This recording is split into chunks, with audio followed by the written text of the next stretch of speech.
आज का वीडियो बहुत ज़्यादा इन्फॉर्मेटिव है, कृपया गौर से समझने की कोशिश करें। आज के वीडियो के बेस पर आगे भी बहुत इंपॉर्टेंट वीडियोस आने वाले हैं।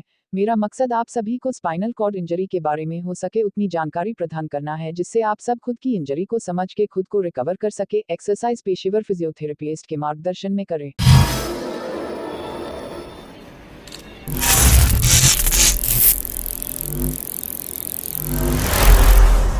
दोस्तों, आज हम नी जॉइंट पर लॉक अनलॉक के बारे में बात करेंगे। तो दोस्तों, लॉक अनलॉक के बारे में बात करने से पहले नी जॉइंट के कुछ इंटरेस्टिंग फैक्ट बता देना चाहता हूं। तो दोस्तों, नी जॉइंट सबसे बड़ा जॉइंट होता है बॉडी में और ये दो बोन के आर्टिकुलेशन से बनता है। दो बोन यानी कि हमारा ये पहला बोन होता है, ये फीमर बोन होता है, तो ये थाई बोन भी कहते हैं, ये फीमर बोन, तो ये थाई बोन, और दूसरा होता है टिबिया बोन। दूसरी बात मैं आपको बता देना चाहता हूं कि नी जॉइंट में दो बड़े जॉइंट होते हैं, एक जॉइंट कैप्सूल होती है और एक जॉइंट कैविटी होती है।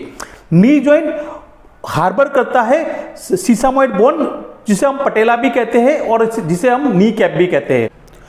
दोस्तों, अब हम लॉक अनलॉक के बारे में जो मैं बताना चाहता हूं, आप ध्यान से सुनिए, क्योंकि इस पर आपको बहुत सारी डिटेल में आपको समझ आएगी।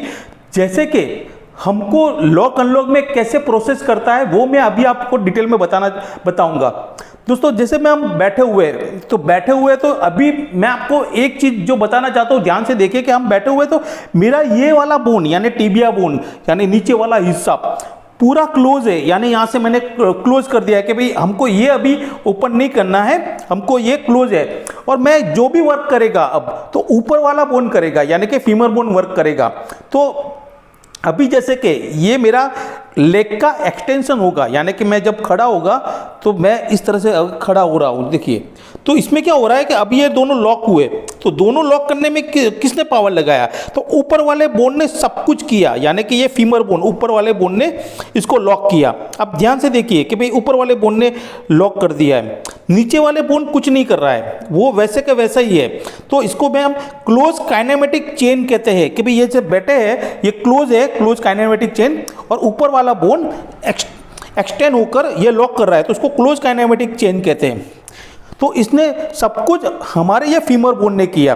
तो इसके ऊपर के मसल्स यानी कि ये थाई के मसल्स होते हैं वही काम कर रहे हैं, नीचे वाले हिस्सा नहीं कर रहा है। अभी हम ओपन काइनेमेटिक चेन यानी कि नीचे से हमने ओपन किया, देखिए ये वाला पोर्शन ऊपर आ रहा है, तो ये टिबिया बोन ऊपर होकर हमारा लॉक कर रहा है और ये धीरे से अनलॉक किया टिबिया बोन ने। तो यानी कि ये वाला हिस्सा काम कर रहा है, ऊपर वाला नहीं कर रहा है, नीचे वाला हिस्सा काम कर रहा है। तो एक्सरसाइज में भी मैंने 1 साल पहले वीडियो बनाया था मिथिल सर के साथ, उसमें भी हमने ठीक से बताया था कि जिनको अब ये वाला हिस्सा शुरू हो जाता है वर्किंग करना, जिनका एक्टिव होता है, वो लोग एक्सरसाइज करेंगे तो उनको ज़्यादा एडवांटेज मिलेगा, और वो मैं डिस्क्रिप्शन में उसकी लिंक डाल देता हूं। तो इसको आपको समझना पड़ेगा कि ये वाला हिस्सा आपका काम करेगा कि भाई ये, तो ही आपको लॉक अनलॉक में ज़्यादा बेनिफिट होगा। तो मैं आपको वो सारी सिस्टम भी आपको बता देना चाहता हूं कि भाई किस तरह से ये वर्क करेगा, आप देख लीजिए।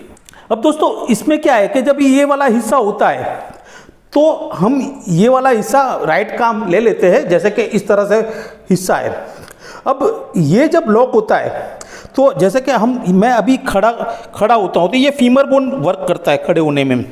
तो यही चीज़ मैं ऐसे करता हूँ कि ये वाला हिस्सा, जैसे कि ये हाथ ऐसा है और ये ऊपर वाला हिस्सा इस तरह से है। अभी जैसे कि ये वाला हिस्सा मैं खड़ा होता हूँ इस तरह से धीरे से, तो ये क्या होता है कि जैसे ये वाला ऐसे आता है, अब ये वाला आता है तो फीमर बोन क्या करेगा, जब लॉक करना होता है तो वो मीडियल रोटेट करता है ऐसे, थोड़ा उसमें एबडक्शन और एडक्शन भी होता है।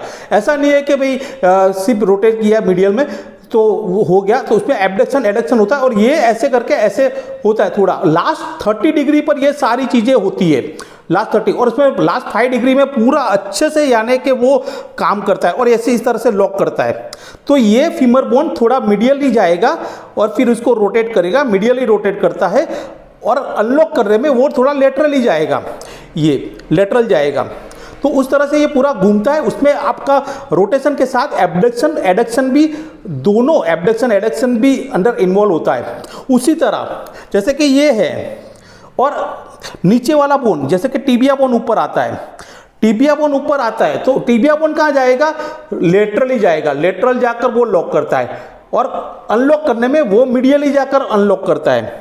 तो दोनों में थोड़ा कंफ्यूजन आपको थोड़ा लगेगा, लेकिन दोनों अलग तरीके से लॉक अनलॉक करते हैं। तो उस तरह से हमारे दोनों तरफ के मसल्स अगर अच्छे से वर्क होंगे तो ही ये सारी प्रोसेस अच्छे से काम आएगी। तो आपको ये समझ लेना बहुत ही ज़रूरी है कि जिनका यानी कि भाई बहुत सारे लोग बोलते हैं कि जिनको यानी कि ये मूवमेंट ही नहीं है, कोई मूवमेंट नहीं है, लेकिन फिर भी वो लोग बोलते हैं कि सर हमारे लॉक नहीं हो रहा है, अनलॉक हो रहा है। दूसरा एक चीज़ मैं आपको और बता देना चाहता हूँ कि दोस्तों ये जो लॉक अनलॉक की सिस्टम होती है इसमें ज़्यादातर बताते हैं कुछ लोग कि भाई अनलॉक के अंदर पॉप्लेटेस मसल्स इन्वॉल्व होता है, लेकिन फिर भी ज़्यादा कहा जाता है साइंटिफिकली कि ये ऑटोमेटिक होता है, यानी कि ये सेल्फ मैकेनिज्म है। यानी ये लॉक अनलॉक होना सेल्फ मैकेनिज्म है, इनवॉलंटरी मूवमेंट है, नॉन वॉलंटरी मूवमेंट है। जब भी कोई ऑटोमेटिक सेल्फ मैकेनाइज होता है तो उसमें हम किसी एक मसल्स पे डिपेंड नहीं रह सकते, यानी कि हमको सारे मसल्स पे वर्क करना पड़ेगा, तभी वो सारे मसल्स के इन्फ्लुएंस से ये लॉक अनलॉक होता है। कोई एक मसल्स का इसमें कोई बड़ा रोल नहीं होता है। हालांकि बताया जाता है कि यहाँ फीमर के लेटरली से या मीडियली टिबिया में जाता है, फीमर बोन से जो पॉप्लेटेस मसल्स आता है उसका अनलॉक करने में थोड़ा इन्वॉल्वमेंट आता है, लेकिन फिर भी मुझे ऐसे लगता है कि भाई अब सारे मसल्स पे हम वर्क करेंगे तो बहुत ही अच्छे से इसमें हमें कामयाबी मिलेगी लॉक अनलॉक में। और बहुत सारे लोगों को जिनको लॉक होता है उनको डिफॉल्ट में लॉक होता है, यानी बहुत सारे बताते हैं कि भाई हमको एक पैर में लॉक हो जाता है। तो जब भी आपकी मूवमेंट नहीं होती तो आप समझ जाना कि वो डिफॉल्ट में होता है, और वो आपको ब्रेसिस पहनने पड़ेंगे उन लोगों को, क्योंकि बहुत सारे कैसे होते हैं कि भाई लॉक तो हो जाता है उनको, लेकिन वो सारे मसल्स उनके क्या है कि वैसे ही कुछ काम नहीं करते तो वो लॉक भी कर देते हैं उनको डिफॉल्ट में। लेकिन कभी कभी वो ज़्यादा प्रेशर देने से उनके पैर है ना, इससे भी लॉक, यानी कि ये पैर जैसे लॉक हुआ तो लॉक से भी अंदर की ओर, यानी कि ये पैर पूरा अंदर, लॉक भी अंदर चला जाता है, पैर टेढ़ा हो जाता है उनका। बहुत सारे लोगों को मैंने देखा है कि भाई पैर भी टेढ़ा हो जाता है, ठीक से काम नहीं करता, एक्सरसाइज अच्छे से नहीं करते और लॉक हो जाता है, बहुत ज़्यादा प्रेशर देते हैं तो पैर टेढ़े भी हो जाते हैं उनके।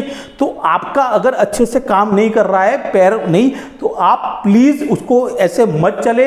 बहुत सारे ऐसे है कि भाई मैंने देखे कि पैर को ठीक से, यानी कि ये 2-3 किलो के साथ नहीं हो रहा है, लेग का फ्लेक्शन नहीं हो रहा है, ये थाई का फ्लेक्शन नहीं हो रहा है, लेग का एक्सटेंशन और फ्लेक्शन नहीं हो रहा है, फिर भी वो बिना ब्रेसिस के चल रहे हैं, तो वो आपको काफ़ी इसमें इंजर हो सकता है कि नहीं। तो ये बहुत बड़ी बात है, इसको आपको समझना पड़ेगा। ओके दोस्तों, अगले वीडियो में फिर मिलेंगे। Bye, see you, take care.